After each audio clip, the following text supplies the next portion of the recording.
tiens vraiment à vous remercier. On vous remercie aussi d'être là parce que pour moi, c'est votre présence, c'est quelque chose de précieux parce que on en parle même entre nous. Aujourd'hui, on est dans une culture qui est complètement en perte de repères, où il y a beaucoup de souffrance et beaucoup de souffrance qui ne devrait pas être si les gens avaient conscience de ce qu'ils sont vraiment par nature. Je pratique la méditation depuis 50 ans, je l'enseigne depuis 36 ans. J'ai eu l'immense chance sur mon parcours de rencontrer des êtres dont la dimension n'a d'égal que leur amour de l'humanité. Et je pense à tous ces sages que j'ai eu vraiment l'immense chance de rencontrer, et notamment je pense évidemment à Gérard Durus qui a été mon ami et mentor pendant 30 ans, qui est décédé aujourd'hui, et Chimène Rinpoche aussi, qui a été un grand sage du bouddhisme tibétain que j'ai eu le bonheur et la chance de fréquenter pendant près de 15 ans. Et ça a été pour moi autant de sources d'inspiration, de révélation, de réalisation aussi personnelle, et qui font que je suis là aujourd'hui devant vous. Je ne fais pas ça dans un but commercial, mais vraiment dans l'idée de partager ces connaissances. Alors parfois, il y a des personnes qui nous disent « Mais pourquoi vous ne le faites pas gratuitement ?» Moi, je veux bien, mais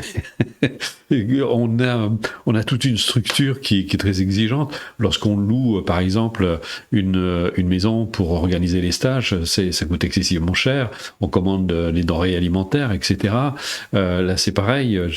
On a des employés dans Ressources Actualisation qui ont besoin de vivre aussi, qui consacrent leurs tâches, leur vie à ça, et moi je trouve que c'est extraordinairement noble, et vous leur permettez à travers vos achats de les faire vivre, de les faire exister, et de leur permettre de continuer à vous apporter tout ce qui est apporté à travers Planète Altruiste et Ressources Actualisation.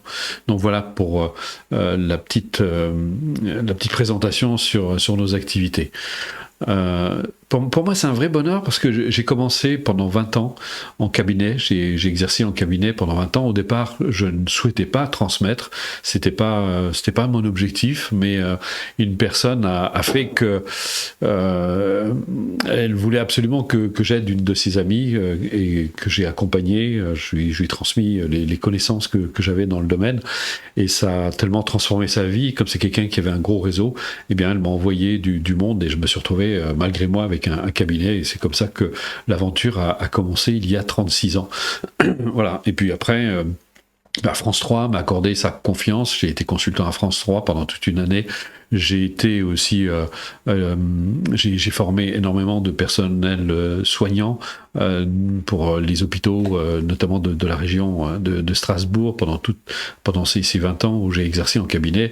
J'ai travaillé énormément avec des médecins, et puis avec un très très large public. Et en 2007, on a proposé la démarche telle qu'elle a été enseignée en cabinet sur Internet. Donc voilà, c'est une aventure de 36 ans, et c'est 36 années, c'est 50 ans de pratique, toutes ces rencontres que j'ai faites, que j'ai le bonheur de partager avec vous ce soir et chaque fois que je donne une conférence. Et j'espère vraiment, je souhaite du fond du cœur que ces connaissances puissent vraiment participer à votre réalisation personnelle, puissent donner réponse à vos questions, à vos aspirations, aux raisons qui font que vous êtes là ce soir. Mais pour moi, c'est important dans le sens où, comme je ne cesse de répéter aux personnes qui suivent mes cours, je leur dis, mais c'est important ce que vous faites, parce que en aspirant à ce bonheur, en vous réalisant, tout le bien que vous faites, c'est du bien que vous faites aux autres, parce que qui mieux qu'une personne heureuse peut apporter du bonheur autour d'elle. Et je pense que c'est important. On est dans une société, souvent les gens se plaignent en disant il n'y a pas d'amour dans cette société. Le problème, c'est que personne n'en met, donc on risque pas d'avoir de l'amour dans notre société. Donc c'est pour ça, je pense que de donner des clés aux personnes pour les aider à se réaliser. Alors, je tiens à préciser, je ne suis pas thérapeute, j'ai jamais voulu l'être, parce que moi, mon cheminement, c'est vraiment la transmission, c'est de transmettre ces connaissances pour faire en sorte que les gens deviennent autonomes, deviennent libres, soient capables de créer par eux-mêmes leur propre bonheur. Et c'est tellement édifiant, et quand on voit les retours qu'on a aujourd'hui, les résultats qu'on a, je trouve que c'est très enthousiasmant, et ça donne vraiment envie de continuer. C'est pour ça que il n'y a pas très longtemps, mon comptable me parlait de retraite, mais je lui dis, pourquoi tu veux que je prenne ma retraite?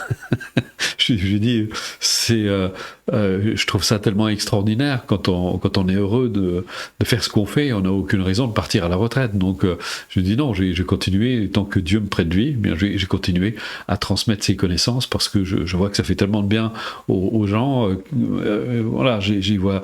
Vous avez pu voir, peut-être si vous êtes venu au tout début, vous avez pu voir la bande-annonce des stages. Je peux vous assurer que c'est vraiment le reflet de ce qui se passe là-bas. Les gens, à la fin d'un stage, sont souriants, sont rayonnants. Il y a parce qu'ils découvrent la bienveillance à l'égard d'eux-mêmes, la bienveillance envers les autres, et ils sont baignés dans une atmosphère de respect, d'amitié, de bienveillance, et je trouve ça extraordinaire.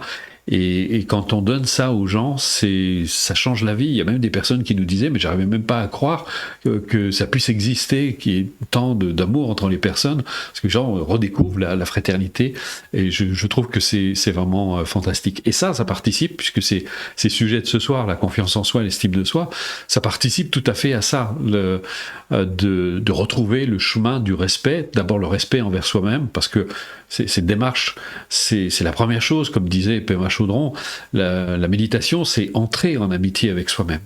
Et là, vous allez découvrir l'art d'entrer en amitié avec vous-même, de faire connaissance avec vous-même, mais pas de manière intellectuelle, mais vraiment de faire connaissance comme on fait connaissance avec un ami.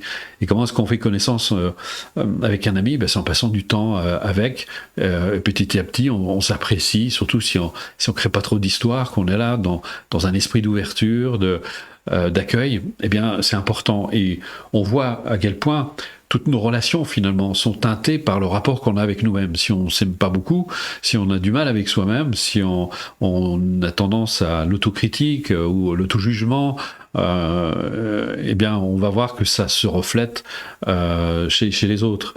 Et puis, quand on n'a pas ce respect pour soi-même, quand on n'a pas cet amour pour soi-même, eh bien, c'est très difficile d'aimer les autres, parce que on présuppose en arrière-plan que, comme on ne s'aime pas, qu'à un moment ou à un autre, les gens vont finir par nous jouer un vilain tour. Et comme disait une amie, alors elle parlait d'argent, elle disait je n'aime pas l'argent, il me le rend bien, et effectivement elle était toujours fauchée, mais ça marche aussi avec les humains. Je veux dire, si vous ne les aimez même pas, ils vous le rendent bien, et si vous cultivez l'amour, ils vous le rendent bien aussi, et ça se vérifie à chaque fois. Alors, mais j'entends, il y a aussi des personnes qui me disent oui, mais moi aussi j'ai aidé les gens, j'ai de la bienveillance, mais les retours sont pas très heureux. Ça me fait penser à une personne qui était venue dans mon cabinet, qui faisait de l'humanitaire, et qui était très aigri, et qui m'a dit mais les gens sont ingrats. Je lui dis mais attendez, vous avez fait de l'humanitaire pour recevoir de la gratitude, pour être remercié, alors que, ou alors au contraire pour les aider, parce que eux ils sont en souffrance, pour eux c'est très difficile de manifester de la gratitude. Donc quand on se lance, j'ai fait de l'humanitaire aussi, j'en sais quelque chose, ces gens sont en souffrance, on peut pas attendre qu'ils nous remercient. Il y en a qui le font parce qu'ils voient ce qu'on fait pour eux, mais la plupart sont dans de telles souffrances que c'est très, très exigeant de leur demander de vous remercier. Et puis si on fait ce genre de métier, c'est pas dans l'attente d'un remerciement, c'est la gratification là, dans le fait de voir les gens retrouver le sourire, de s'épanouir, de voir leur vie changer. Et je pense que ça, c'est le plus beau cadeau qu'on puisse avoir. En tout cas, c'est ce que j'ai envie de partager avec vous. Donc je vais vous parler la confiance en soi, puisque c'est le sujet qui vous intéresse ce soir. Je vais résumer ça de manière très simple, et je vais développer ensuite. L'estime de soi, c'est la conscience que l'on a de sa valeur. Et la confiance en soi, c'est la conscience que l'on a de ses ressources, de ses capacités. Et le manque de confiance en soi, c'est un déficit de cette conscience de ces véritables ressources. Je ne parle pas des ressources extérieures, je parle pas des... Parce que si on peut avoir énormément de ressources, on peut avoir des ressources physiques, on peut avoir des ressources humaines, on peut avoir des ressources financières, on peut être à ce niveau-là très fourni, mais manquer totalement de confiance en soi. Donc ça nous aide pas. Mais par contre, si on a évidemment ces ressources, c'est très bien. Et la confiance en soi, elle, va faire que on va pouvoir avancer. La démarche dont je vais vous parler va vous aider vraiment à prendre conscience de ces capacités que vous portez. Parce que c'est pas une invention de l'esprit, et ça se vérifie par la pratique, et c'est ça qui est intéressant avec cette démarche, c'est qu'elle ne repose sur aucune croyance. Il n'y a pas de croyance, on ne vous demande pas de croire quoi que ce soit, on ne vous demande pas de suivre aveuglément quelqu'un. D'ailleurs, personnellement, je déteste ça. C'est au contraire, c'est d'aller voir par vous-même, de faire vos propres expériences, d'expérimenter par vous-même et de découvrir. Vous savez, ôter la couverture, découvrir en 2 mots. Vous allez découvrir vos ressources, vos capacités. Mais souvent, notre regard est plutôt fixé sur le négatif en nous, et pas forcément de manière consciente, parce qu'il y a des personnes qui ont l'air d'être en apparence très positives, et il leur arrive que des tuiles. Et c'est là où il faut se demander, c'est ce que disait Jung, plus une pensée est ignorée par la conscience, plus elle a de chance de se transformer en destin. Et Phineas Kimby, qui est un philosophe américain, disait « Votre vie n'est rien d'autre que le reflet de vos propres pensées ». C'est très édifiant. Parce que finalement, la vie, les autres, sont un miroir pour nous.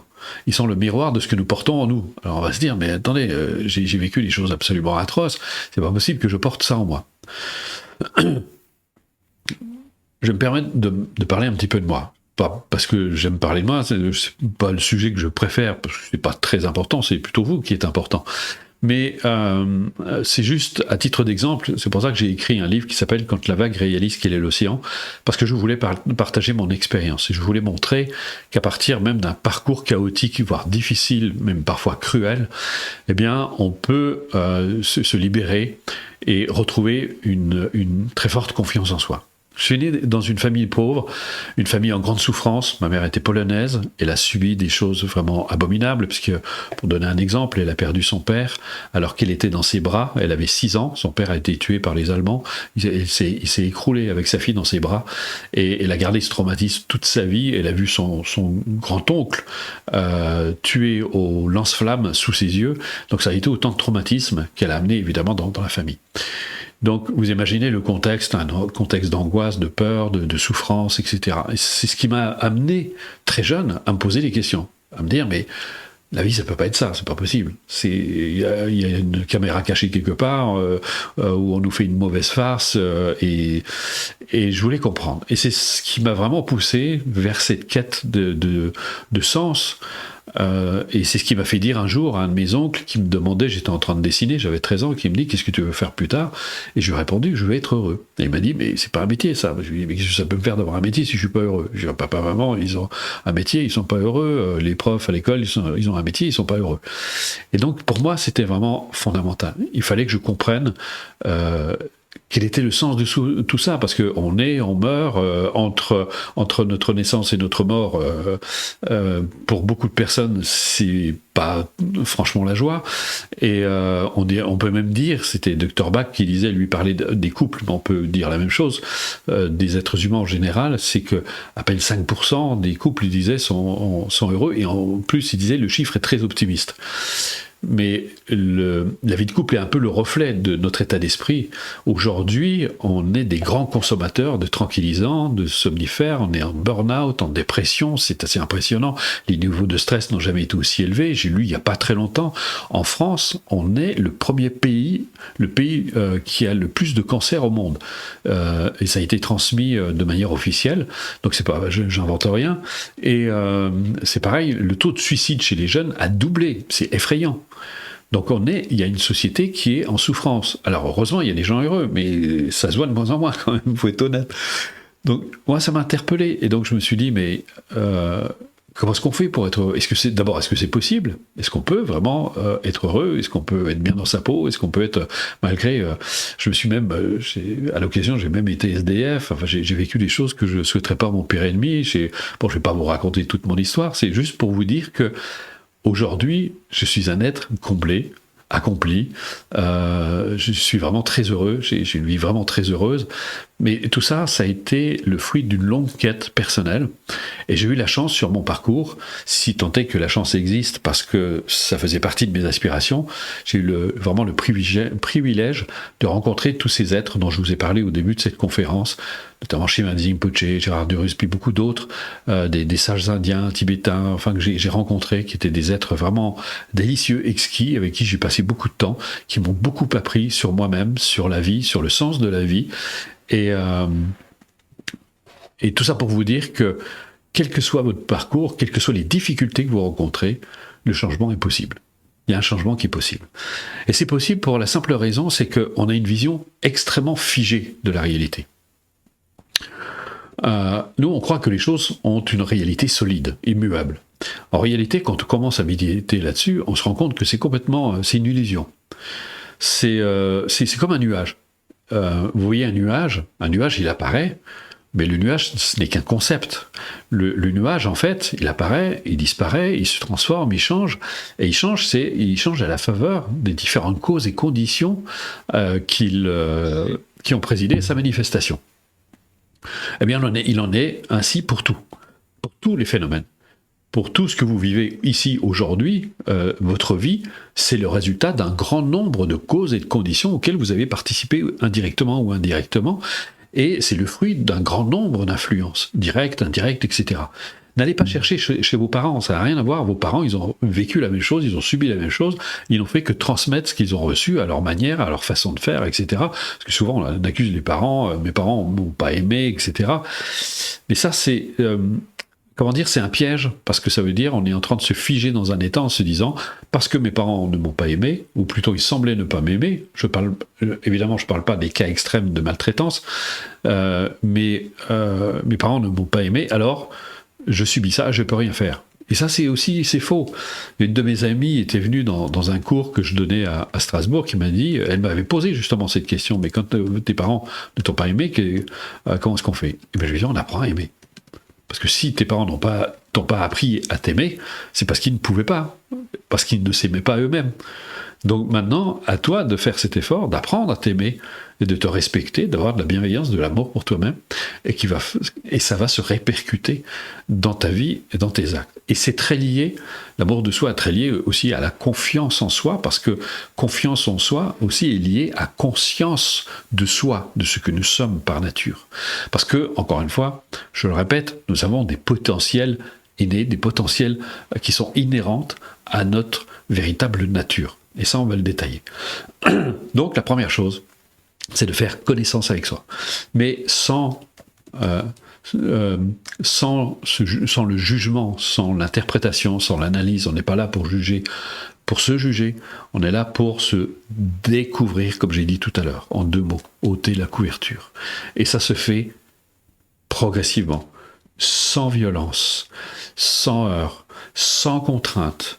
C'est pas il faut que je fasse ma pratique tous les jours. C'est je prends rendez-vous avec moi, je prends du temps pour moi et je me fais plaisir. C'est pour ça que je dis souvent aux personnes, si vous avez 20 minutes, un quart d'heure, 20 minutes de plaisir à vous accorder par jour, alors cette méthode, elle est faite pour vous. Alors souvent, le facteur temps, c'est quelque chose d'extraordinaire, parce que les gens me disent, j'ai pas le temps, mais quand on voit le temps que les gens passent sur l'ordinateur, à la télévision, aujourd'hui, je crois qu'on a atteint les 5 heures par personne par jour en moyenne. C'est extraordinaire. Donc, vous piquez sur ces 3 ou 5 heures, vous piquez un quart d'heure, et vous avez du temps pour vous. Et d'ailleurs, comme disait un lama tibétain, la discipline, c'est simplifier sa vie pour trouver l'espace nécessaire à la pratique. Donc comme ça, vous trouvez un peu d'espace pour vous. Alors qu'est-ce que va vous apporter? Comment ça marche, cette démarche? Comment ça fonctionne? Comment ça va vous aider? Comment ça va vous permettre de vous libérer de vos difficultés? Je vais l'illustrer différemment. Prenez n'importe quel objet. Imaginons, vous avez un objet devant vous, vous le prenez, vous le mettez devant votre visage. Vous n'allez voir que cet objet. Vous n'avez pas... ça vous bouche la vue. Mais si vous mettez cet objet au bout de votre main, vous voyez l'objet, mais vous voyez tout le reste. Notre situation actuelle, c'est qu'on est le nez collé dans nos histoires. On est littéralement identifié à notre histoire, à notre mental, à nos pensées, à nos émotions, etc. On ne fait qu'un avec. C'est pour ça que, je le répète, c'est ce que disait Phineas Kimby, votre vie n'est rien d'autre que le reflet de vos propres pensées. Le problème, c'est que vous êtes peu conscient de vos pensées. Première chose, prendre de la distance, prendre de la hauteur. Mais comment est-ce qu'on fait? Parce que vous constatez, c'est un fait d'observation, votre conscience a la fâcheuse habitude de s'identifier aux pensées, de les suivre, sans même que vous vous en rendiez compte. Parfois, vous êtes convaincu, vous êtes tellement convaincu de choses, c'est comme le stress. Parfois, il y a des personnes qui ne sont même pas conscientes d'être stressées, mais c'est quand elles commencent à se détendre qu'elles réalisent à quel point elles étaient stressées. Elles disent, mais non, moi je ne suis pas stressé du tout. Puis vous les voyez très vives, comme ça, très énervées. Comme la personne qui est très énervée, qui dit, mais bon, moi je ne suis pas énervé. Vous avez déjà vu ce genre de personne. Mais souvent, on est très peu conscient de nous-mêmes. Et c'est ça qui crée la difficulté, parce que si on avait un peu plus conscience de notre manière de penser, d'agir et même de nous exprimer, on serait moins étonné de ce qui nous arrive. On se dit, mais c'est pas étonnant. Je fais même d'ailleurs une petite parenthèse, je vais vous raconter une histoire, c'est une histoire vraie, j'étais encore très jeune, et puis j'avais invité des amis, moi j'étais en train de faire des enregistrements, puis les amis arrivent, et puis j'avais complètement oublié d'éteindre l'appareil enregistreur. À l'époque c'était encore des bandes magnétiques, et puis les amis arrivent, puis on discute, etc., on échange, et puis il y en a un qui se montrait un petit peu vif comme ça. Et puis je constate que j'avais enregistré notre conversation. Oh, je suis désolé, mais et j'arrête le truc. Et puis par jeu, ils m'ont dit, bah tiens, on va réécouter la bande, ça doit être drôle. Et il y en a un parmi mes amis qui dit, attends, c'est pas moi qui parle comme ça. Je dis, bah si, c'est toi qui parle comme ça. Il n'avait pas conscience de sa manière un peu agressive, comme ça, de parler. Et oui, quand on n'a pas la distance par rapport à soi, on ne peut pas se rendre compte. Donc on a besoin de ce recul, parce qu'il est salutaire, ce qu'on appelle le détachement, mais c'est pas un détachement négatif, c'est de prendre du recul, de prendre de la hauteur, et ça nous permet justement de corriger le tir, parce que en l'absence de ces consciences claires, on ne peut pas changer sa vie, on ne peut pas l'améliorer, tant qu'on n'a pas conscience de sa façon de fonctionner. Donc ça, c'est la première chose. Mais encore une fois, je le répète, ça doit se faire sans violence. Ça doit se faire même dans l'amitié, dans la bienveillance. Comme disait Pema Chodron, méditer, la méditation, c'est entrer en amitié avec soi-même. Donc, vous allez devenir des amis pour vous-même. En tout cas, si vous en avez envie, hein, je ne vous oblige pas. Je parle comme si vous alliez faire la démarche. En tout cas, c'est ce qui va se passer. Ça, c'est la première chose. Ensuite, vous allez développer une faculté précieuse qu'on possède tous, c'est l'attention. Vous portez tous de l'attention, surtout à l'extérieur, surtout autour de vous. Et souvent, moi, ce que j'aime dans la notion d'attention, il y a une notion de bienveillance. Quand quelqu'un tombe malade, par exemple, ou a des soucis, etc., on va lui prêter de l'attention. On va lui prêter une oreille, on va lui apporter notre présence, etc., sans forcément dire quoi que ce soit. On va pas forcément essayer de l'aider physiquement, mentalement, ou intellectuellement ou psychiquement, mais on peut apporter cette présence. Et cette présence va être salutaire. Elle est bénéfique. Eh bien, c'est cette présence que vous allez apprendre à vous apporter à vous-même. Cette présence, cette attention qu'on a, cette faculté qu'on possède tous, va permettre à ces consciences dont je vous parlais tout à l'heure, qui est très dispersée, qui suit volontiers les pensées, à se stabiliser dans l'instant. Je ne parle pas de l'instant présent, je parlais de l'instant. Parce que l'instant présent, c'est un peu délicat, parce qu'à quel moment commence le présent, à quel moment est fini. Donc c'est toute une histoire. C'est pour ça que les bouddhistes parlent non pas d'instant présent, mais d'instant de conscience. On est là ou on n'est pas là. On a cette présence ou on ne l'a pas. Et donc l'attention va permettre de développer cette présence à soi, et donc de faire en sorte que la conscience va se stabiliser là où on est. Et qu'est-ce que ça va apporter? Eh bien, cette saine distance dont je vous parlais tout à l'heure. Vous allez avoir ce recul par rapport à vous-même, par rapport à vos pensées, par rapport à vos émotions, par rapport à votre corps aussi. Et ça va être extraordinairement salutaire. C'est-à-dire que vos pensées, vos émotions vont un peu être pour vous comme des nuages qui passent dans le ciel. Avant, vous étiez pris dans le nuage, et là, vous êtes capable de voir le nuage qui s'élève dans le ciel et qui s'en va. parce que vous apprenez à ne plus les retenir. Et ça, c'est extraordinairement bénéfique. Au niveau émotionnel, ça va pacifier vos émotions, ça va apaiser, ça apporte énormément de paix.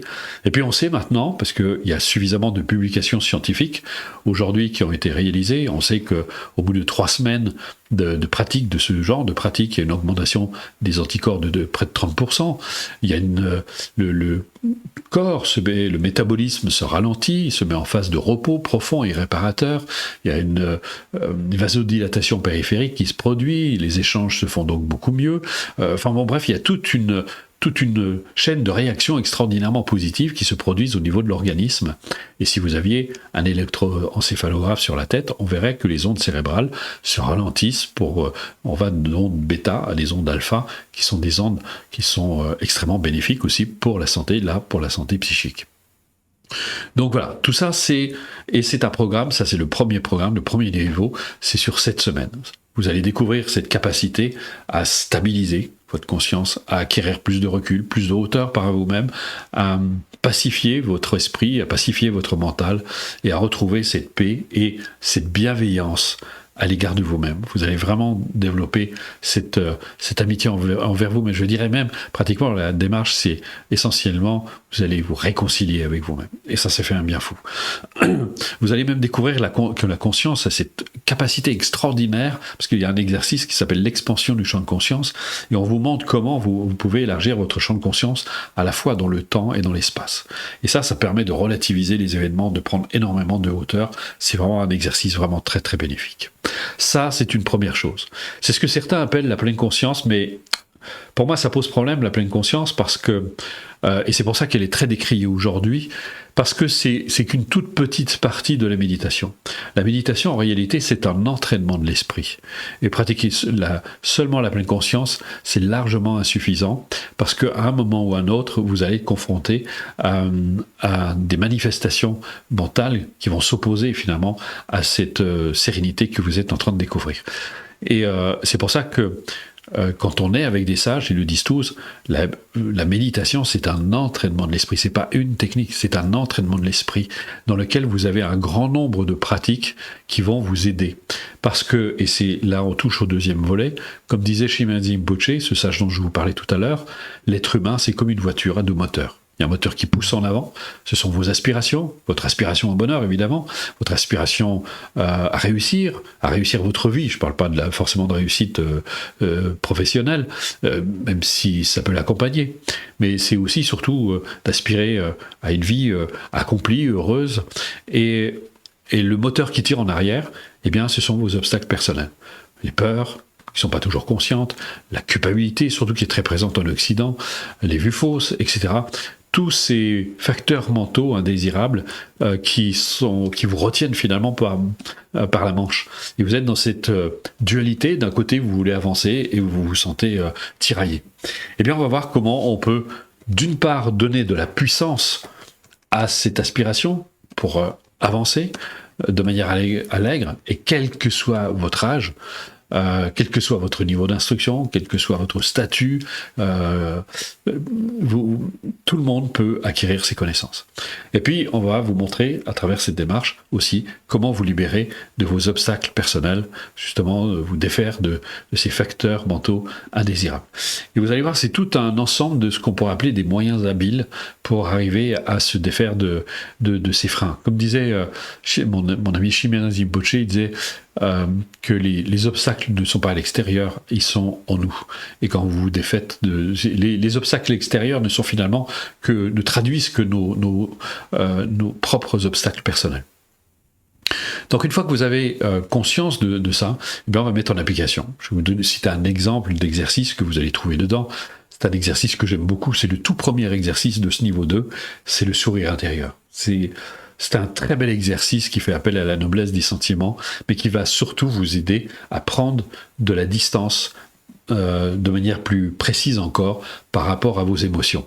Et je le répète à chaque conférence que je donne, j'avais toujours pensé à cet enfant qu'on voit, nous, en tant qu'adultes, qui est en train de s'adonner à un jeu, et puis on le voit, il est en train de s'énerver parce que ça va pas comme il veut, et on est capable de le voir avec cette distance d'adulte, avec un sourire bienveillant. C'est pas un sourire moqueur, c'est un sourire bienveillant, c'est un sourire empreint d'amour, de compassion pour ce petit gamin qui est en train de se débattre avec son truc, et on est capable de le voir avec cette distance. Eh bien, c'est quelque chose qu'on va appliquer à l'égard de soi-même.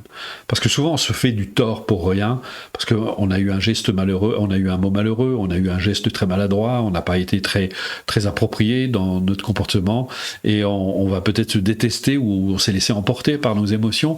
Eh bien, plutôt que de se mésestimer, on va prendre ce recul, cette saine distance, pour essayer de voir la situation avec un regard plus vaste, et de dédramatiser aussi, sans pour autant nier les faits.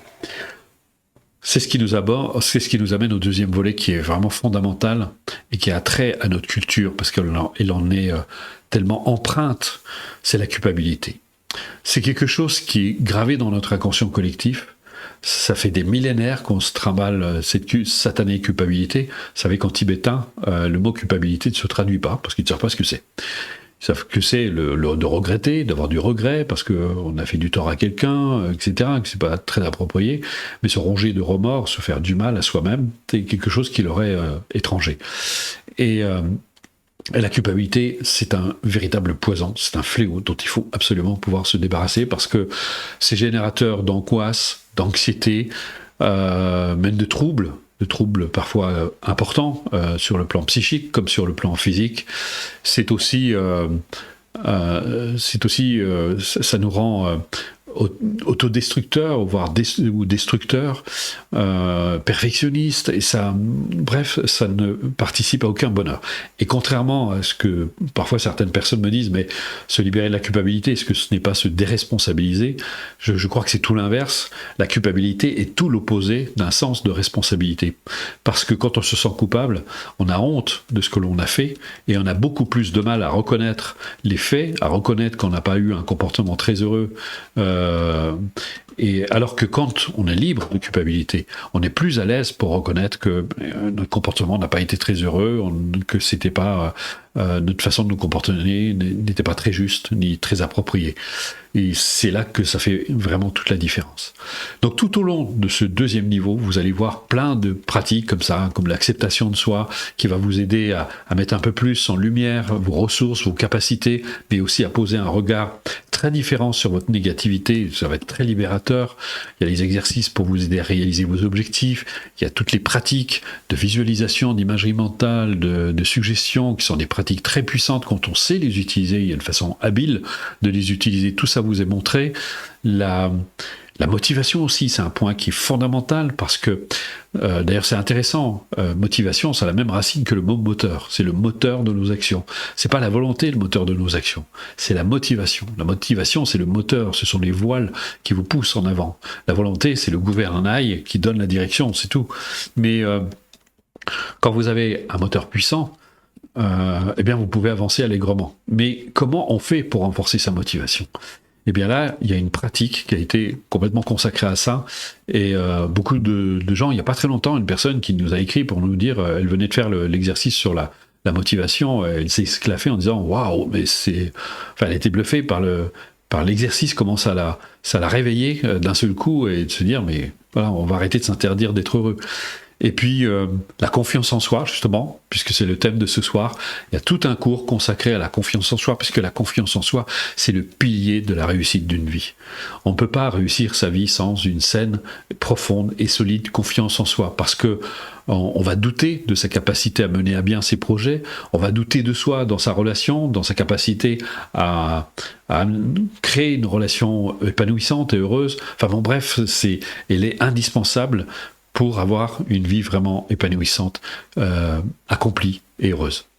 Et puis, il y a une pratique que j'aime beaucoup qui s'appelle l'équanimité des sentiments, qui est extraordinairement déculpabilisante. Et puis, on termine sur une initiation à la véritable nature de l'esprit. Et là, on entre au cœur de cette démarche aussi qui est vraiment fondamentale, c'est de révéler ce que nous sommes par nature, notre vraie nature, parce que c'est là que se trouvent nos potentiels innés.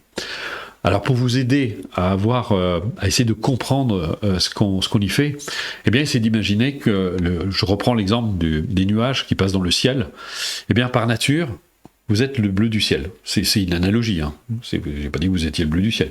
Par analogie, vous êtes le bleu du ciel. Et les nuages, eh bien ce sont vos pensées, vos émotions. Et nous, en état ordinaire, en fait, toute notre attention est portée sur les nuages, sur les pensées et les émotions, qu'on prend pour notre vraie nature, on s'identifie à ça et on en fait notre identité. Et très peu de gens, vraiment très très peu de gens, ont conscience du bleu du ciel, de leur vraie nature. Ils ont de temps en temps des aperçus, mais ne le savent pas. Et ils ne mettent pas l'accent dessus. Eh bien, tout ce troisième niveau est là pour vous amener à prendre conscience de ce que vous êtes par nature, de votre vraie nature. Et là, vous allez découvrir tous vos trésors, toutes vos richesses, toute cette sérénité, toute cette paix, parce que la paix se trouve à ce niveau-là. Les nuages, ça fluctue, ça change, ça devient sombre, ça se transforme, ça s'agite, il y a de l'orage, etc. Mais au niveau du bleu du ciel, tout est, règne la paix. Et c'est la quête depuis la nuit des temps d'ailleurs pour l'être humain de révéler ce que nous sommes vraiment par nature. Et comme j'ai eu la chance de passer du temps avec des sages et qui m'ont transmis toutes ces connaissances, vous allez voir dans ce troisième volet qui je dirais, j'ai envie de dire, qui est délicieux, c'est par les connaissances qu'il vous transmet, mais aussi par les outils qu'il vous donne pour vous aider à vous libérer justement de ces nuages. Il s'agit pas, on va pas les faire disparaître, mais c'est d'avoir une perception plus claire, d'une part de leur vraie nature, parce que je vous disais tout à l'heure, méditer sur, pratiquer la pleine conscience, c'est très insuffisant, parce que si vous n'avez pas conscience de la vraie nature de vos pensées, si vous n'avez pas une claire conscience de la vraie nature de vos pensées, eh bien, elles continuent à vous manipuler. Et donc là, vous allez voir, ce sont des pratiques extraordinairement puissantes, puis vous allez voir la puissance de la compassion, de l'amour, mais qui n'ont rien à voir avec la compassion qui est développée, n'a rien à voir avec cette espèce de commisération qu'on peut avoir à l'égard de certaines personnes, qu'on va regarder de haut.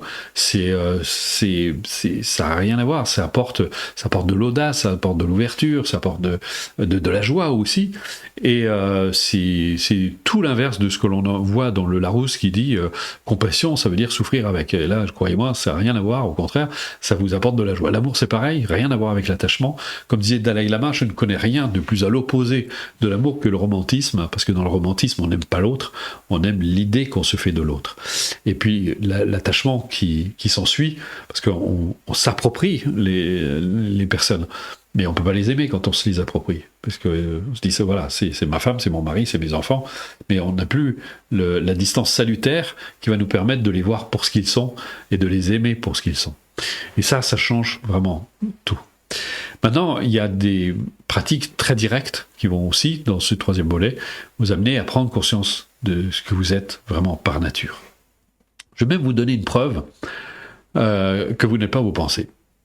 Et c'est très facile à réaliser en fait. Prenez n'importe quelle pensée qui apparaît dans votre champ de conscience. Vous avez conscience que cette pensée, elle ne dure pas. Elle ne va pas durer. Tout à l'heure, vous aurez une autre pensée de nature totalement différente. Cette pensée, elle apparaît, et puis elle disparaît. Mais vous n'avez pas l'impression qu'un petit peu de vous disparaît avec cette pensée. Donc si vous étiez vos pensées, vous devriez partir avec vos pensées, et puis je ne sais pas aller où, mais et vous voyez qu'une autre pensée. Et vos pensées fluctuent, changent sans arrêt. Et vous pouvez avoir conscience de ce changement en vous-même. Alors qui a conscience de ses pensées? Qui a conscience de ses émotions? Qui a conscience du corps? Qui fait l'expérience? Et là, on touche à quelque chose d'extraordinaire. Et quand on fait l'expérience, je peux vous assurer que ça vous donne une toute autre perspective sur la vie.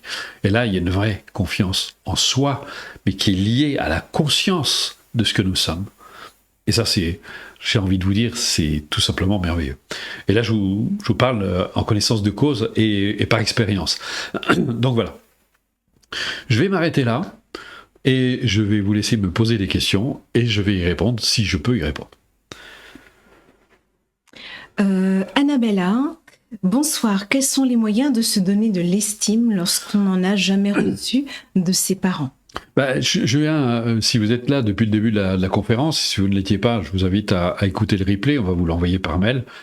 Surveillez votre boîte mail après la conférence ou regardez dans les spams si c'est pas parti là-bas. C'est tous ces outils dont je vous ai donné. Ça va vous redonner de l'estime de vous-même parce que vous n'avez pas conscience de votre valeur. C'est pour ça que vous manquez d'estime de vous-même.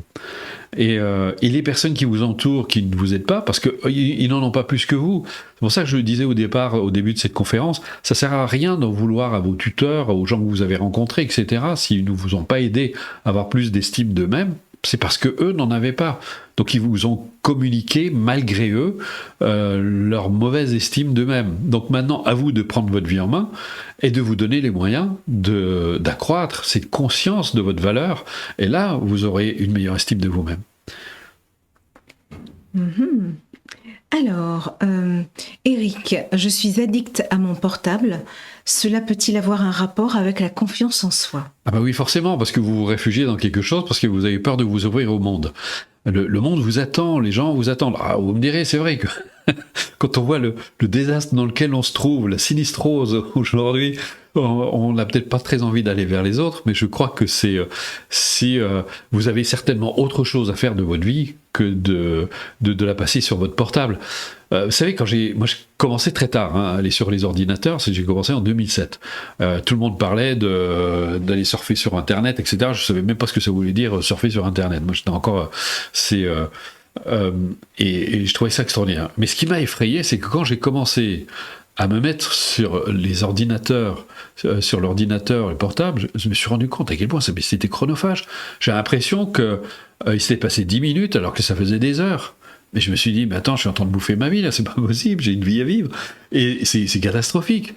Et on voit pas le temps passer. Vous arrivez à 50 ans, 60 ans, vous dites, j'ai rien vu passer. Donc, ne vous laissez pas bouffer par votre portable. Vous avez une vie à vivre, vous avez des rencontres à faire, vous avez à vous découvrir, vous avez le monde à découvrir, et puis vous avez plein de choses à créer. C'est très limité, un portable. C'est pour ça, même Dalai Lama, il n'en a pas. Il n'en veut pas de portable. Il ne sait même pas ce que c'est, il ne sait même pas comment on l'utilise. Donc, faites-vous d'autres cadeaux qu'un portable. Celso. Bonsoir. Est-ce que la confiance en soi a un impact direct sur la confiance en l'autre? Ah mais comment dire, c'est incontournable. Comment vous pouvez faire confiance aux autres si vous n'avez pas déjà confiance en vous? Je vais vous raconter une histoire. C'est une histoire vraie que j'ai vécue. J'avais déjà mon cabinet, puis j'ai une amie qui est venue me voir, qui est psychologue, et puis ça faisait presque un an, enfin des mois, presque un an qu'elle briquait un poste de responsabilité. Et puis elle est venue me voir en me disant, écoute Bruno, j'en ai marre, ça fait.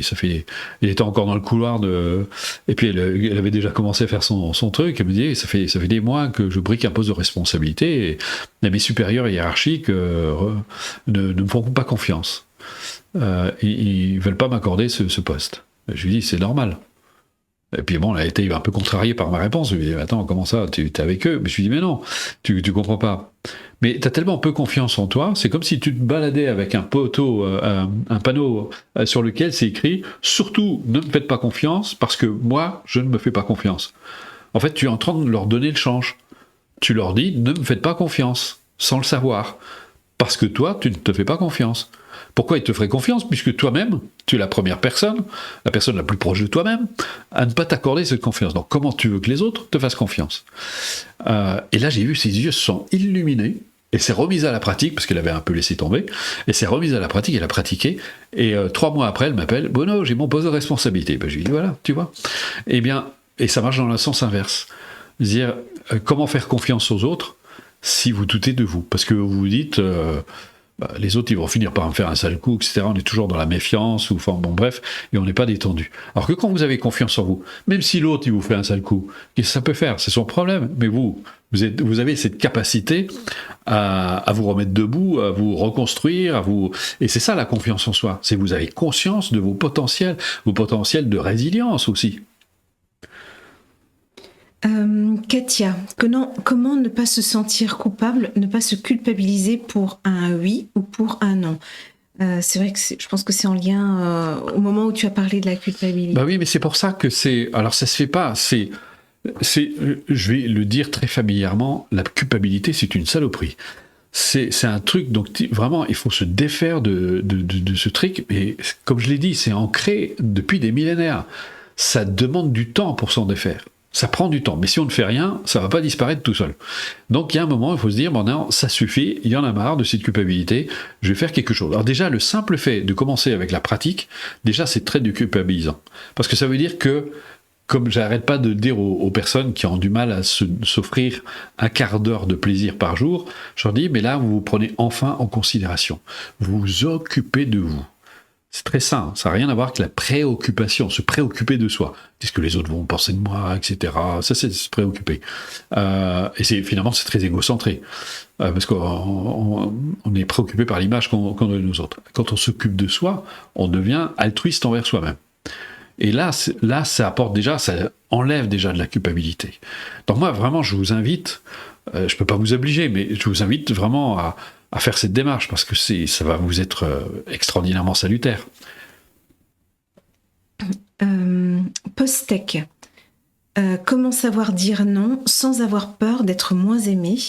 Et il y a Guide qui pose une question un petit peu similaire. Comment savoir dire non? Quand vous vous aimerez un peu plus, vous oserez dire non, parce que vous vous respecterez. Vous direz non, ça me convient pas, non, ça ne correspond pas à mes aspirations, non, ce n'est pas le chemin que je souhaite suivre, non, j'irai pas par là avec toi parce que je trouve que c'est pas ni très heureux ni constructif. Là, vous êtes capable de dire non parce que vous vous aimez suffisamment. Il n'y a pas besoin de se faire violence, d'agresser l'autre en disant non, je veux pas de ton truc. Non, parce que quand vous avez conscience, vous dites non, ça m'intéresse pas, je vais pas par là.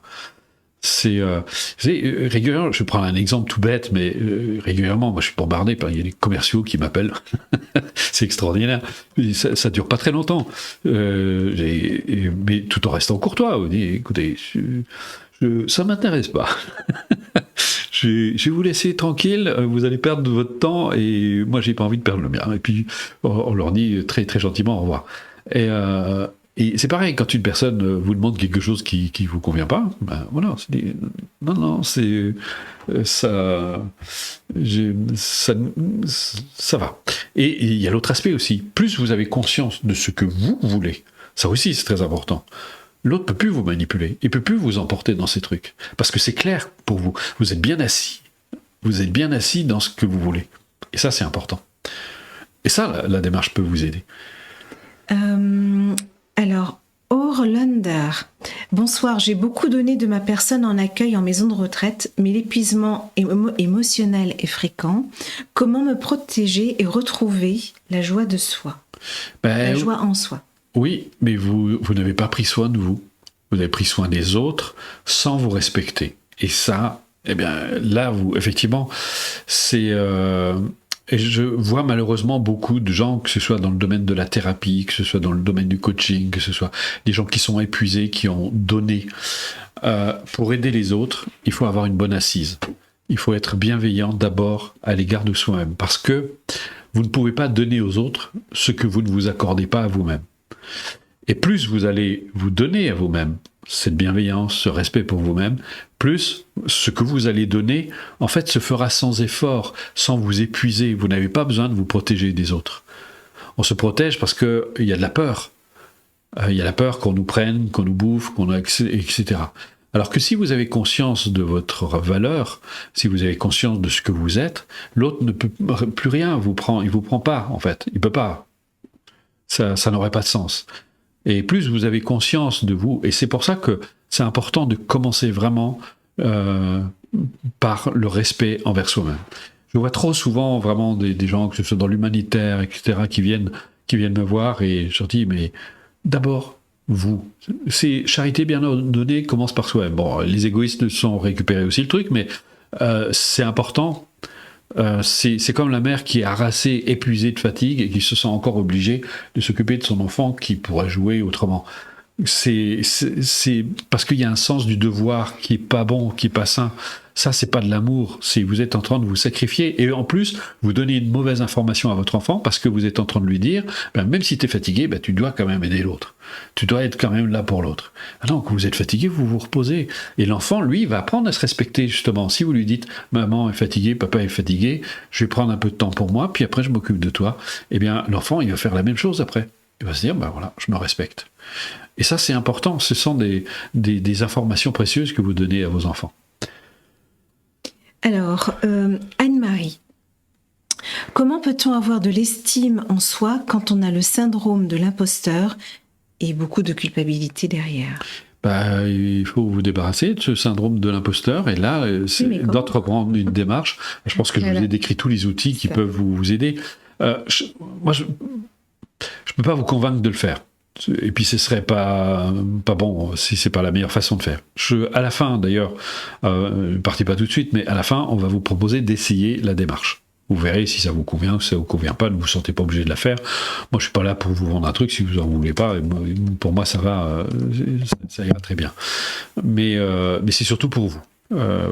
Et vous allez, on va vous donner 24 heures pour tester la démarche. Vous verrez que ça peut être vraiment très bénéfique. Maintenant, ce sera vous qui déciderez. Alors, Ferry. Bonjour, j'ai quitté ma vie de couple à deux, donc mais seule. Je dois tout recommencer, le travail, rencontrer une belle personne, pleine de volonté. Donc je suis pleine de volonté, mais les schémas se répètent. Je peux dire non en vie privée, mais j'ai du mal à m'imposer et dire non au travail. Pourquoi ? Eh bien, c'est la même chose que ce que j'ai dit tout à l'heure. C'est parce que vous manquez d'estime de vous-même, vous manquez de confiance en vous et surtout, vous manquez de bienveillance, de respect envers vous-même. C'est exactement la réponse que j'ai donnée tout à l'heure. Plus vous allez avoir du respect pour vous-même, plus vous allez vous aimer. Vous savez, la compassion, l'amour et la compassion envers soi-même, c'est très précieux. C'est l'arme absolue contre ce genre de problème. Parce que plus vous allez vous aimer. Est-ce que je vais vous dire ça autrement. Est-ce que vous feriez du tort à quelqu'un que vous aimez ? Non. Donc, si vous vous aimez davantage, vous n'accepterez plus ces mauvais traitements. Vous n'accepterez plus qu'on vous fasse subir des choses, etc. Et vous serez capable de dire non. De dire non, je me respecte suffisamment pour ne pas accepter ce genre de travers, ce genre de comportement, ce genre d'attitude à mon égard. C'est pas du refus d'obéir, c'est pas du refus d'accepter ses responsabilités, etc.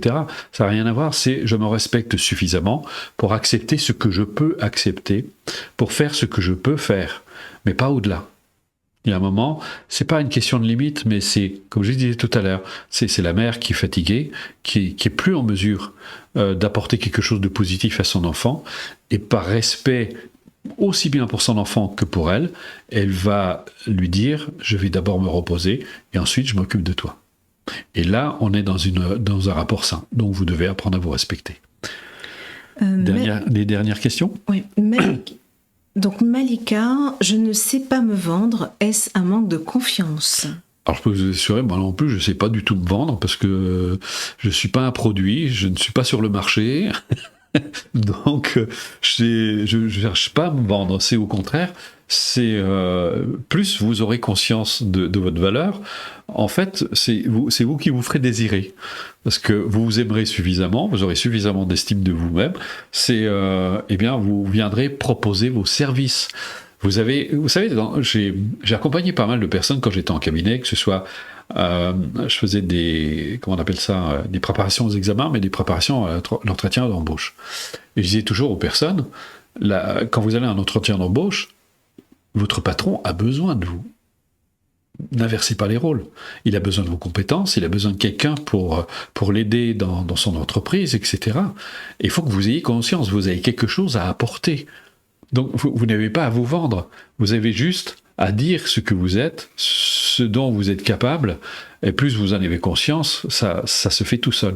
Et là, vous avez des pratiques merveilleuses dans le niveau 2 pour vous préparer mentalement à une situation. Enfin, moi j'ai fait ça avec, comme je disais, avec les préparations aux examens, aux entretiens d'embauche, ça marche magnifiquement bien. Alors, j'en ai quelques-unes encore. Allez, une. Une ou deux? Les Il y en deux. a trois, là. Celle-là. Bon, vas-y, donne. Alors, toute simple. Christine, bonsoir. Je rougis systématiquement lorsqu'on me pose des questions sur moi ou que l'on s'intéresse à moi. Certaines situations me font rougir également lorsque je prends conscience que l'on m'écoute. Pourquoi? Avez-vous une explication à ce genre de comportement? Moi, j'ai pas d'explication. Faudrait demander ça à un expert. Voilà, j'ai la réponse, mais c'est sans intérêt. C'est la question. Et pour moi, j'ai l'impression qu'il y a une question derrière votre question. C'est est-ce que ça vous gêne? Est-ce que ça vous met mal à l'aise? Est-ce que ça réveille un malaise, etc. C'est vous rougissez. Moi, j'y vois rien de négatif. J'y vois rien de mal.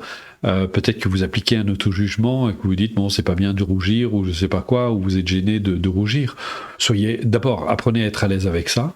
Et puis, si c'est un élément qui est gênant, il y a des choses à faire parce que c'est un facteur émotionnel qui peut se stabiliser, je pense, sans trop de difficultés. Céline, le syndrome du sauveur est-il en lien avec le manque de confiance en soi? Bah oui, parce qu'on a besoin d'exister à travers l'autre. C'est un manque d'autonomie, donc oui, il y a certainement un lien quelque part, oui. Et Donc, puis, voilà, on n'est pas là pour sauver les gens. Dimitri, la culpabilité a beaucoup interrogé apparemment ce soir. Se culpabiliser n'est-il pas aussi une solution de prendre conscience de ne pas renouveler ses façons de faire envers l'autre? Bah non, parce que c'est tout sauf amener de la conscience sur soi. Il faut bien faire la distinction, comme je l'ai dit tout à l'heure, entre le regret et le remords qui est généré par la culpabilité. La culpabilité, c'est un auto-jugement. Si on se juge, j'ai mal fait ou j'ai bien fait. On est dans cette dualité. Donc si j'ai mal fait, qu'est-ce que vous voulez apprendre de la situation? Quand on a du regret, c'est très différent. C'est-à-dire il n'y a pas de culpabilité, on est capable de voir que nos comportements n'ont pas été très heureux puisqu'on en voit les effets. On se dit, bon, j'ai été un peu vif dans ma façon de m'exprimer, ou j'ai eu un geste peut-être un peu brusque, ou ce que j'ai fait n'était pas très approprié, donc vous manifestez du regret, vous regrettez parce que vous dites c'était pas ce qui convenait de faire. Mais vous vous sentez pas coupable pour autant, mais vous êtes tout à fait capable de reconnaître que votre comportement n'était pas approprié et de voir comment le corriger. Donc la culpabilité, ça n'aide vraiment pas, parce que ça empêche d'avoir une vue claire. Parce que le jugement de bien et de mal qui sous-tend la culpabilité n'apporte aucune clarté. Le bien et le mal, c'est des notions qui sont totalement relatives. Donc voilà, on va arrêter là sur les questions, et maintenant, si ça vous intéresse, vous allez pouvoir essayer la démarche. Je vais vous dire comment ça va se passer ensuite si vous êtes intéressé. Imaginons, vous voulez démarrer. Vous pouvez démarrer dès ce soir, par exemple, commencer les cours, et si vous allez recevoir, voilà comment ça va se dérouler à peu près. Vous recevez une leçon par semaine. Dans chaque leçon, vous avez une ou plusieurs présentations audio qui sont très importantes. Vous verrez que c'est très très riche. Ce sont des connaissances extrêmement précises sur vos modes de fonctionnement, sur la pensée, etc. Enfin, il y a beaucoup de choses. Peut-être que vous ne connaissez pas les 3 formes de paresse, par exemple. Eh bien, tout ça, c'est développé dedans. Vous avez c'est des richesses absolument... et ça rend ce cours passionnant. Donc ça, l'aspect de la présentation, c'est pas seulement une présentation de l'exercice, c'est tout un enseignement vraiment de très grande richesse qui a autant de valeur que la pratique elle-même. Donc vous l'avez sous forme audio et sous la forme écrite. Et vous avez ensuite l'exercice pratique. Donc vous faites l'exercice une fois avec l'enregistrement, puisqu'il est là pour vous montrer la marche à suivre de l'exercice, et pendant toute la semaine, on y va très graduellement pour que vous puissiez vraiment assimiler sans rencontrer d'obstacles. Et pendant toute une semaine, vous allez pratiquer. Vous passez à la semaine suivante, vous allez un petit peu plus loin, étape par étape. Et vous allez pouvoir écouter quelques audios tout de suite après de ces cours. Vous avez pour accéder à ces cours, vous avez une plateforme, votre espace client. Sur votre espace client, vous avez une plateforme qui est très très bien faite, qui vous permet d'accéder à vos cours directement depuis votre téléphone, depuis votre ordinateur, depuis votre tablette, sans aucun problème. Vous pouvez même les télécharger, et donc vous pouvez tranquillement suivre. Cerise sur le gâteau, on vous fait un cadeau magnifique, si vous souscrivez à ces cours, une application. On va vous la montrer. Cette application, on a beaucoup investi dedans, mais c'est vraiment d'une grande richesse. Regardez tout de suite la 3e colonne, en partant de la gauche. Là, vous avez vos cours. Présentation audio, présentation écrite, exercices pratiques. Mais en plus de vos cours, on va compléter vos cours. Vous regardez complètement à gauche. Vous avez le mot du jour. Vous avez les méditations collectives tous les dimanches qu'on fait. Si vous voulez venir, c'est un super complément. Vous avez les balades de Bruno. Vous avez des extraits de stages. Vous avez des tirages de cartes. Enfin, vous avez plein de choses comme ça qui vous sont offertes en plus lorsque vous téléchargez l'application. Donc ça, c'est vraiment pour vous aider. Et comme ça, vous pouvez emmener vos cours partout où vous êtes. Vous y avez accès. Voilà, on peut retirer l'image. Alors, juste petite info, il y a un très très faible pourcentage de personnes de mobiles pour qui ça marche pas très très bien. C'est souvent des vieux appareils ou des appareils qui n'ont pas été remis à jour. Ouais, faut essayer de faire la remise à jour. Bon, parfois ça ne marche pas. Nous, on n'y peut rien. On peut pas être déjà. Bon, en plus c'est un cadeau, on vous l'offre, mais on a tout fait pour que ça marche pour un maximum de personnes. Et contrairement aux autres applis, vous ne la payez pas. Elle est gratuite. Elle vous est offerte en plus de vos cours. Qu'est-ce que j'oublie? Le soutien. Vous n'êtes pas seul, on ne vous laisse pas tomber. Si vous souscrivez au cours, vous serez accompagné par toute l'équipe et par moi-même. Nathalie qui est là à côté de moi, Loïc qui est derrière la caméra, par Chantal, par Fabienne aussi qui sera au téléphone. Alors le moins possible au téléphone parce que vous êtes très très nombreux, et Fabienne s'occupe surtout de vos commandes, donc elle n'a pas trop le temps pour ça. Elle répondra au strict minimum des réponses. Nous on est là, on vous répond par mail et on a créé un groupe de soutien sur Facebook. Il y a une belle communauté aujourd'hui de plus de 5000 personnes et c'est extraordinaire ce qui s'y passe parce que les anciens qui ont acquis une telle sagesse avec la pratique, moi je trouve ça formidable, qui répondent aux nouveaux.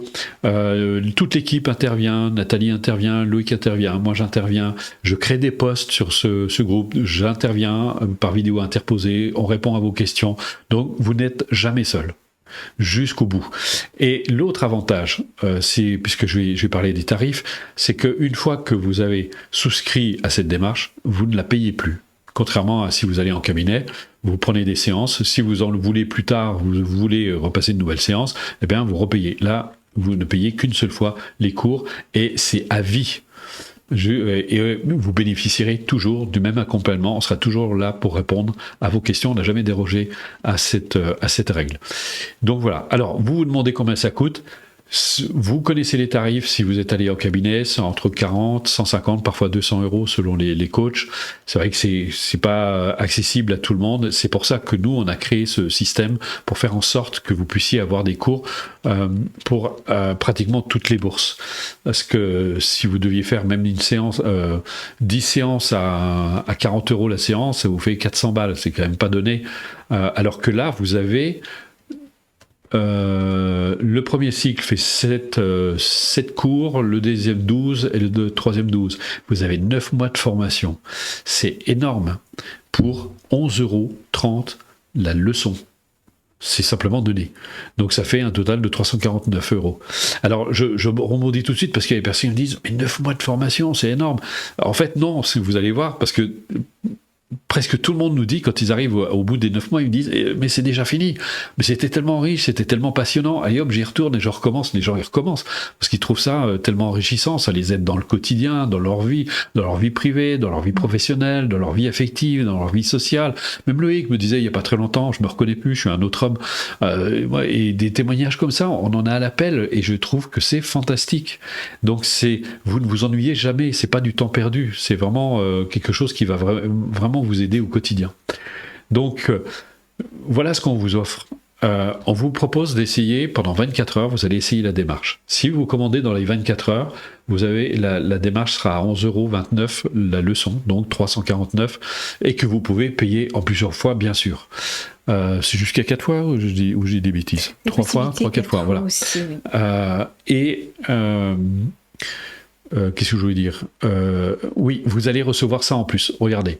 Alors, vous pouvez commander plus tard, mais à ce moment-là, vous paierez 31 € la séance, qui reste très raisonnable, de toute façon. Donc, vous allez recevoir, si vous commandez dans les 24 heures, vous avez en plus de votre cours 5 jours de stage en vidéo. C'est extraordinaire. Normalement, ça vaut 150 €. On vous l'offre. C'est gratuit. Vous allez avoir l'impression d'être au stage. Vous avez des enseignements, vous avez des pratiques, comme si vous y étiez. Vous avez un séminaire qui a été donné. J'avais donné ça à Paris. Oui, c'était à Paris que j'avais donné ce séminaire sur la confiance en soi. Il a été entièrement filmé. Vous avez 9 vidéos de 1 heure, plus 2 vidéos de bonus. Oui, là, chacune. Plus 2 vidéos de bonus de 15 minutes. Et là, vous allez voir tout sur la confiance en soi. C'est un séminaire absolument extraordinaire. Ça, on vous l'offre. C'est pareil, c'est pratiquement le même tarif que le précédent, et ça, c'est cadeau si vous commandez dans les 24 heures. Et en plus, le CD du mois, c'est tous les mois, vous recevez un extrait de séminaire, de stage, d'atelier que j'ai donné, et c'est un super complément à vos cours. Donc vous voyez, vous vous rendez compte, si vous deviez payer rien que les bonus, vous en auriez pour plus de 1 000 €. Et là, on vous fait on vous offre, c'est cadeau. Donc pour seulement 11,29 € la leçon, il n'y a pas très longtemps, une personne qui me disait, je prends des cours en anglais, d'anglais, ça me coûte 40 balles la leçon. Là, c'est 11,29 €. Donc, alors vous allez tout simplement sur la page coursbruno.fr, vous allez avoir tout un développement. Sur cette page, vous allez voir, il y a des boutons un peu partout sur lesquels vous pouvez cliquer pour faire l'essai. Vous pouvez essayer la démarche. Vous avez 24 heures pour ça. Prenez le temps, vous pouvez le faire ce soir, vous pouvez le faire demain. Soyez disponible pour le faire, et demain, jusqu'à demain minuit, vous avez accès à cet essai. Donc voilà, on peut retirer l'image. Voilà, c'est notre cadeau. Et pour vous montrer la valeur de ces cours, vous allez avoir le témoignage du docteur Cyril Azif-Thomas, qui est psychiatre, membre du comité éthique des hôpitaux français, et qui nous a fait l'honneur de faire un témoignage sur les cours, parce qu'il les a suivis, il est venu en stage, il en a reconnu la valeur, et il a même préfacé ses cours. Et donc voilà, on voulait vous laisser avec lui, parce que voilà, c'est un gage de confiance, justement, de respect, et de vous montrer que même des personnalités comme ça nous font confiance. Donc on va vous laisser avec lui.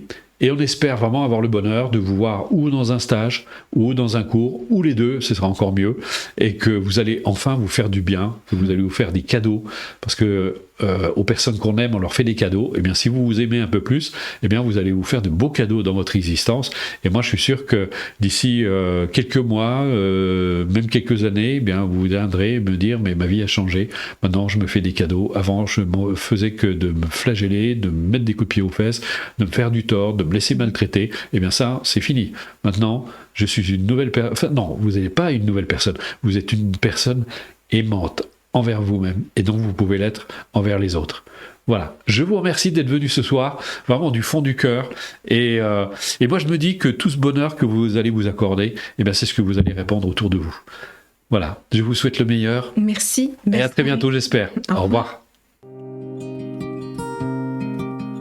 Ce sont des cours très complets, très complet, très minutieux, quoi. C'est très précautionneux. C'est des choses qui nous parlent, c'est la motivation, c'est la confiance en soi. On peut le recommander. On peut franchement le recommander. C'est vraiment quelque chose, je pense, qui parle à tout le monde. C'est le bonheur de 7 à 77 ans, au sens large. C'est un bonheur qui implique d'abord de se respecter soi-même. Et on est dans une société actuellement où on ne se respecte pas, où les rythmes sont stressants, où la vie est une vie faite de rapports de force. Quand on est tendu vers le bonheur avec cette approche respectueuse de soi, eh bien l'effort qui nous est demandé, c'est un effort joyeux. Voilà, c'est une éthique qui me va bien, que je trouve très belle. Il y a une vraie logique, les choses s'articulent bien, et en même temps, c'est ça qui est curieux, c'est que c'est pas intellectuel, quoi. C'est pas abstrait. C'est une approche qui est faite d'exercices pratiques, donc on va dire c'est du pratico-pratique. Il y a un vrai équilibre entre le savoir et le savoir-faire. Et ça, c'est rare. Rudo, c'est pas juste un enseignement oral, c'est aussi un auteur qui a écrit plusieurs livres. Eh bien, force est de constater que ce concept du bonheur, il l'a travaillé. Et avec cette méthode-là, ça va pas mettre les personnes en danger, loin de là. On en sort apaisé et on en sort remotivé, à se recentrer et puis à retrouver ce sursaut de vie, quoi.